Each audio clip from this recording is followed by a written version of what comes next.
Today I want to talk to you a little bit about homeschooling. Just to kind of let you know what I do and what's worked for me so far. Everyone's different, every kid is different. I have one child only.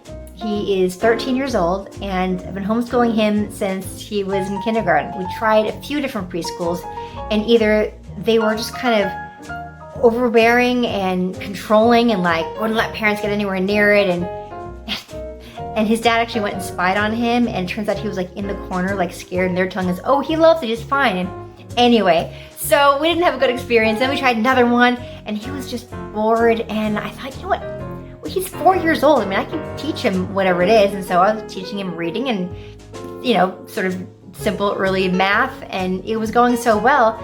And we just kind of kept doing it. And then I traveled so much for work. It was around that time that I started doing these romantic comedy movies, shooting up in Canada, and like the ones that do in Great American now. And with all the travel, it worked so well to be flexible like that. It's a lot of multitasking, I will say it. I'm a busy person. I'm a working mom, but I want to make sure I'm giving the important time to Draco, and especially with math. With science, he has an online program that he loves, and I am involved, but he kind of runs it. When it comes to math, that's up to me. His dad does history and English. They do papers, writing assignments, things like that, piano. So when I'm doing math with him, for example, I'll do it usually when I'm cooking. So we'll sit down and we'll go through something, and I'll say, okay, now you try. And I get up and he's at the kitchen table and I make breakfast, or I make dinner, or whatever it is, and then usually breakfast. But with our schedules, it's whatever works. And then he'll be studying and he'll ask me questions and I can answer from afar, or I'll step over and say, oh, here, try this, try that, that looks good, change that over there. Then you go back to cooking, and sometimes I'll have him read me parts of the chapter out loud. It's great. I mean, I really enjoy it. And then I'll bring him his breakfast, and either we keep working or we'll take a break, whatever feels right. And that's how we get it done. Hey, how's it going? Oh, it's going well. I just finished this geometry proof, and you girls get curves. The proofs are kind of tricky, but I think I'm starting to understand it pretty well. Yeah? Good. Well, it looks good. Thank you. Neat and tidy. You like that? Mm-hmm. You ready for your eggs? Yes, thank you. You're welcome. Just a glimpse into what we do in terms of logistically how to start, but check with your state. Every state has different rules. It's different in California than Tennessee, and it's fine. There's always a way that it works out, and there are communities around that you can find for support. But I feel like, I don't know, I feel like more and more there are more and more reasons that maybe homeschooling is a good choice. I like to keep an open mind. I would never say you should homeschool. I've had a good experience with it, and so I hope that you are encouraged. If you've thought about trying it, you just have more control over what your child is exposed to, and in all kinds of ways. Socially, academically, you name it.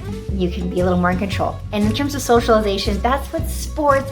Look, Draco's taking all kinds of like sports things, and he's got friends. We do play dates.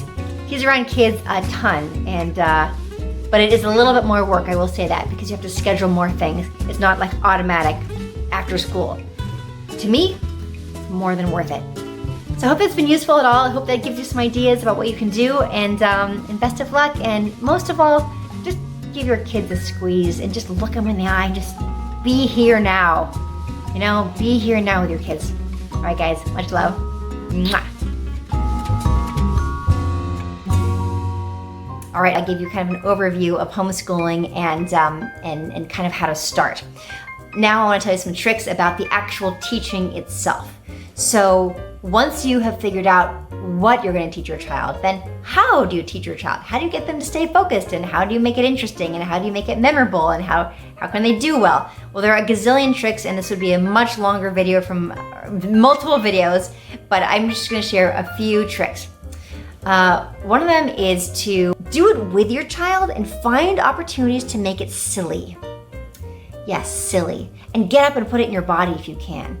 I remember there was this episode of, what show was it? Some sitcom where somebody was helping someone else with algebra. And this person was really confused. And he was like, look, I'm X. And he made a big X with his arms and his legs. And it was so fun and cute, and it was just silly. And she laughed, and I do that kind of thing all the time with Draco. And what it does, is my son's name, Draco.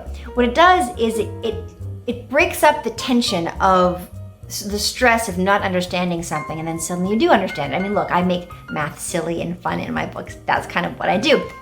But every subject, a subject from history, if you're learning about what somebody did, act it out, run around. I remember my mom helped me with homework a long time ago when I was probably in 4th or 5th grade, and we were learning about the exports of Amsterdam. And I still remember that chocolate is one of the exports, and the reason I know that is because she said instead of Amsterdam, think of it as Hamsterdam. And I pictured this hamster, this royal hamster with chocolates. And I don't know what the royal thing was, this purple robe in my head. So maybe there was something else about that. But these images, the characters, they make it come to life.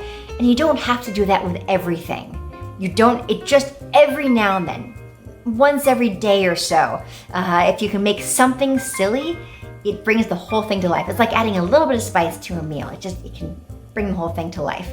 And most importantly, keep the kids from feeling stressed. Something else I love to do is to have Draco teach what I'm teaching him. So when they become the teacher, it helps to really cement the ideas. And for example, I'll have his stuffed animals, I'll have him teach to a stuffed animal. You could have your kids teach to a younger sibling if that works, if the younger sibling is up for it. But even teaching it to a stuffed animal, which I'll do the voices for the stuffed animal, of course, but it gives them a chance to be the hero, to be the teacher, to be the one in charge, and that can really help. Another thing that we like to do, well, I like to do it, is I use a timer. And the timer is not for, okay, we're going to take a test and see how quickly you can take this test. No. It's to mark the amount of time that you've been homeschooling. So people say, how long should I homeschool? It depends on the age, but I mean 2 or 3 hours total usually works because they're getting focused time. It's not like, and when I was on the Wonder Years, we did school in the trailer, which was kind of like homeschooling in a way, and it was mandated to do 3 hours. So as a high schooler, it was considered 3 hours was enough time for me. So when they're younger, I think 2.5 hours is fine. But are you getting the 2 hours out of that 2 hours? So I would set a timer for 2 hours, and anytime that Draco would get distracted or start playing with toys or just wander off or whatever, I would hit pause. And he knew that. And he wanted that time to be done sooner rather than later. So I say, okay, well, just, I paused, and you don't get angry about it. That's the key. Don't get angry. Don't say, hey, you gotta focus. No, just say, okay, cool, I'm just hitting pause. And then they're like, no, I wanna get back to it. Works like a charm. Another thing that helps is writing a goals list, the goals that I have and goals that he has. So, I might want him to do the next chapter in math and to do a draft of his essay and to read something that I've given him. And, he's like, there's all these things I want to do. I want to go on the swings and I want to play video games. And, okay, well, let's both write a goals list for today. And so you write down your list and you write down his list or her list.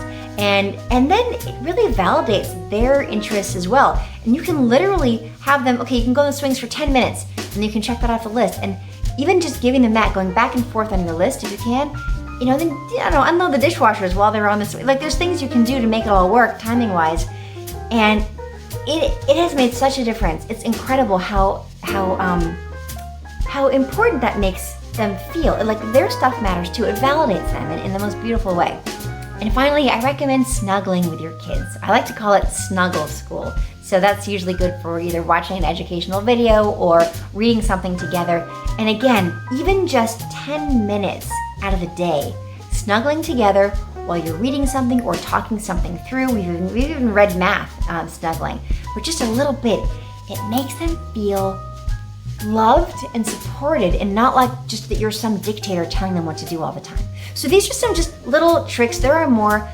Let me know if you want more of this, if you're interested in one of them or two of them or whatever that you'd like to hear me talk more about. I just want to give you guys an overview of what's worked for us and just a little guidance for those of you who are thinking of embarking on this journey. Mwah.